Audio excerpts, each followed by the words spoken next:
वाढत्या तापमानामुळे व शहराला पाणीपुरवठा करणाऱ्या विरचक धरणातील पाणीसाठा घटत चालल्याने नंदुरबार शहरात 10 मे 2026 पासून 2 दिवसाआड पाणीपुरवठा करण्यात येणार असल्याची माहिती नगराध्यक्षा सौरत्ना रघुवंशी यांनी आज दिली। आगामी काळात संभाव्य पाणी टंचाई टाळण्यासाठी हा निर्णय पालिकेने घेतल्याचं त्यांनी सांगितलंय। गेल्या महिनाभरात शहरासह परिसरात तापमानात मोठी वाढ झाली असून यंदा तापमान 44°C पर्यंत पोहोचले आहे। या उष्णतेचा थेट परिणाम पाणी पुरवठा व्यवस्थेवर होत असल्याचे त्यांनी सांगितले। शहराला पाणी पुरवठा करणाऱ्या झराळे येथील विरचक प्रकल्पातील पाणीसाठा बाष्पीभवनामुळे दिवसेंदिवस कमी होत आहे। पावसाळा जूनपर्यंत अपेक्षित नसल्याने उपलब्ध पाण्याचा योग्य वापर करण्यासाठी हा उपाय करण्यात येत आहे। नगराध्यक्षा रघुवंशी यांनी नागरिकांना पाण्याचा अपव्यय टाळून काटकसरीने वापर करण्याचे आवाहन नगराध्यक्ष यांनी केले आहे।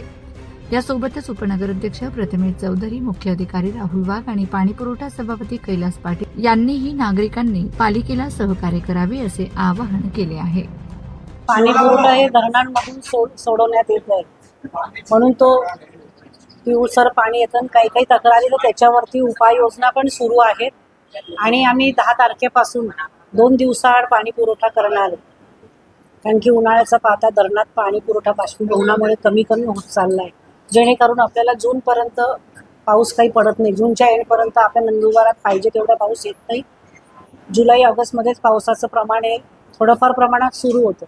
त्या अनुषंगाने भविष्याचा थोडासा 2 महिन्याचा परत विचार करून मे, जून, जुलै, आता मे तर सुरूच आहे, जून जुलैपर्यंतचा भविष्याचा विचार करून 10 तारखेपासून 2 दिवसाआड पाणी पुरवठा होणार आहे। तरी माझ्या सगळ्याच नंदुरबारकर वासियांना विनंती आहे की पाण्याचा अपव्यय टाळावा। म्हणजे काहींच्या टाक्या वाहतात, त्या टाक्या वाहनं बंद करून द्यायच्या। अंगणात पाणी सुरू राहतं, पाणी अंगणात शिंपडणं, पाईपमधून पाणी असंच वाया टाकणं, तर जेणेकरून त्याला थोडंसं ब्रेक दिलं पाहिजे।